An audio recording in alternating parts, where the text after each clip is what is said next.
नमस्कार मित्रांनो. पुन्हा वेळ तुम्हाला मी भेटायला आलोय. मित्रांनो, आजचा जो विषय आहे तो पुन्हा तुम्हाला तुमच्या व्यक्तिगत जीवनामध्ये आणि तुम्ही काम करत असलेल्या क्षेत्रामध्ये तुम्हाला उपयोगी पडणार आहे. कोणतीही कंपनी किंवा कोणतीही संस्था जेव्हा ते काम करत असते तेव्हा त्याला गरज असते त्या विशिष्ट सामर्थ्याची.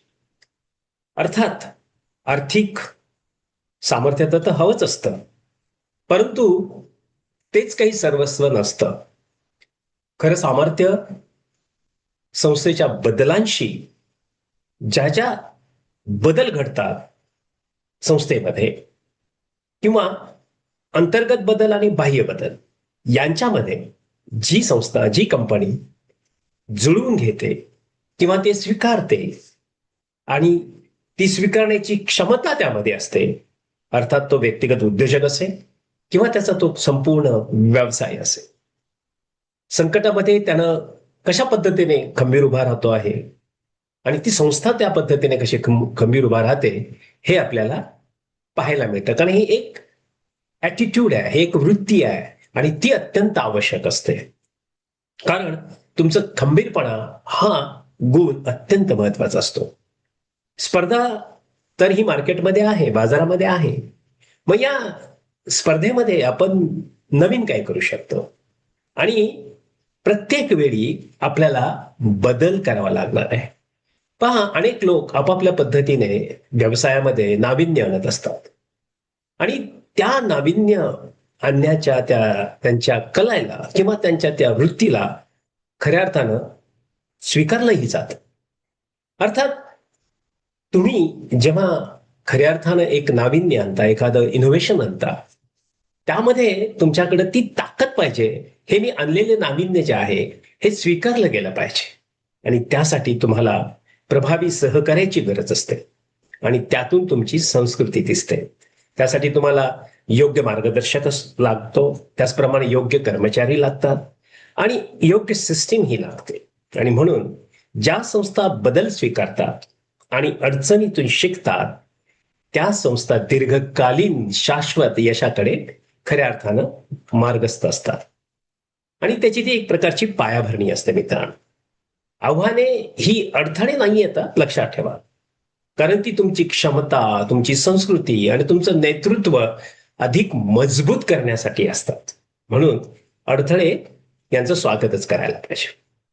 आपल्याला सगळ्यात महत्वाची गोष्ट जर काही समजायची असेल उद्योजक म्हणून किंवा एखादा स्टार्टअप करणारा कोणी तरुण असेल, तरुणी असेल, सामर्थ्य हे केवळ संसाधनात नसेल, ती एक प्रकारची एक क्षमता आहे तुमची, की तुमच्याकडे संसाधन आहे. बऱ्याच वेळा आपण बदलांशी जेव्हा जुळून न घेता आपण प्रवाहाच्या विरुद्ध वाहतो, अर्थात बदल न स्वीकारता, तेव्हा काही अडचणींना आपल्याला तोंड द्यावं लागतं. पण जेव्हा आपण बदल स्वीकारतो, बदलांना जुळवून घेतो, तेव्हा त्या संस्थेमध्ये किंवा त्या कार्यालयामध्ये किंवा त्या कंपनीमध्ये सुसंगत आणि स्पर्धात्मक वातावरण तयार होते, अर्थात सकारात्मक. आणि त्यामुळे ती कंपनी किंवा तो उद्योग अत्यंत परिस्थिती सापेक्ष कार्य करतो. मग जिथे लवचिकता पाहिजे तिथे लवचिकता तो ठेवतो, जिथे ताटर भूमिका पाहिजे तिथे ताटर भूमिका ठेवतो आणि थोडक्यात बाउन्स बॅक हा ऍटिट्यूड त्या संस्थेमध्ये येतो, त्या उद्योजकामध्ये येतो आणि त्या संकटात, कोणतेही संकट असो, त्या संकटातून त्याला सावरण्याची, त्या पद्धतीने पुढे घेऊन जाण्याची किमिया तो करत असतो. अर्थात सहकार्य हे कोलॅबरेशनने आपण करू शकतो. आपल्याला आपला उद्योग जर वाढवायचा असेल तर कोलॅबरेशनची आवश्यकता असते आणि आजकाल तर तुम्ही पाहिलं असेल, एक माणूस काही करू शकत नाही, त्यासाठी कोलॅबरेशनची आवश्यकता असते. अनेक सामूहिक जे काही आव्हानं येत असतात त्याला तुम्ही कोलॅबरेशन असेल तर तुम्ही सहज त्यावर मात करू शकता आणि तुम्ही यशामध्ये रूपांतरित करू शकता. तुमचा छोटा उद्योग असेल पण तुम्ही जर असोसिएशन केलं, असोसिएट तुम्ही जर निर्माण केले, तर त्याचा फायदा तुमच्या कंपनी वाढीस होतो. आणि मला विश्वास आहे छोट्या उद्योगांनी हा विचार करणं गरजेचं आहे. तुम्हाला सतत शिकलं पाहिजे.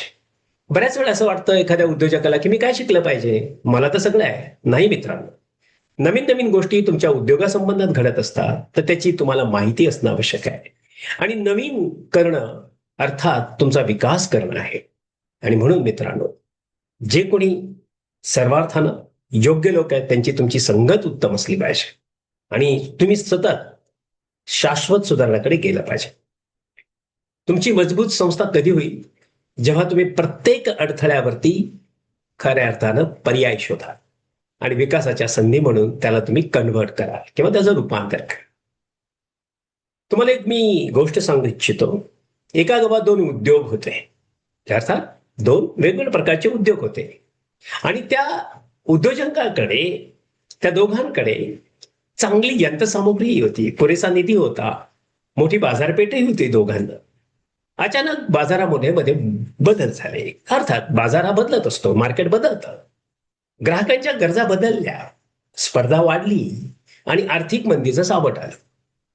पहिल्या उद्योगानं काय केलं? अर्थात पहिल्या उद्योजकानं परिस्थितीला दोष दिला, बदल स्वीकारण्यास नकार दिला. कर्मचारी आणि व्यवस्थापन यांच्यातील संवाद कमी झाला आणि काही काळातच हा उद्योग अडचणीत आला. मग दुसऱ्या उद्योगाने काय केला? त्यांनी ही त्या पद्धतीने थोडाफार त्याला संघर्ष झाला, पण त्याने दुसरा मार्ग निवडला.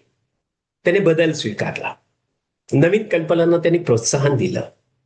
संकटाच्या काळात सर्व कर्मचाऱ्यांबरोबर त्याने उत्तम पद्धतीचा संवाद साधला आणि सगळ्यात मिळून एक उत्तम पद्धतीचं एक नेतृत्व त्याने उभं केलं आणि ग्राहकांच्या बदलत्या गरजानुसार नवकल्पना केल्या. आणि त्याचा परिणाम काय झाला? काही वर्षातच तो उद्योजक अधिक मजबूत, अधिक स्पर्धात्मक आणि अधिक यशस्वी बनले. या गोष्टीतून आपण काय शिकलं पाहिजे मित्रांनो? तर सामर्थ्य म्हणजे केवळ आर्थिक शक्ती नव्हे, तर खरं संघटात्मक सामर्थ्य तुमचं दिसून आलं पाहिजे.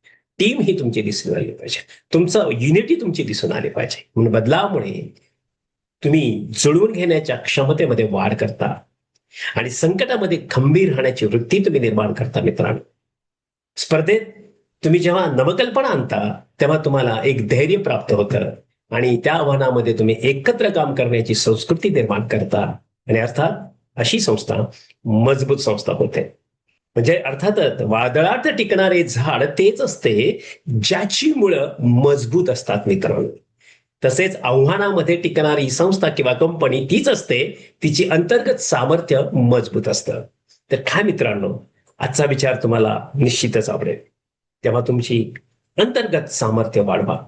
तुमच्यामध्ये त्या सिस्टम्स आणा, पॉलिसीज आणा, SOPs आणा आणि उत्तम पद्धतीने तुमच्या उद्योगाला विकसित करा.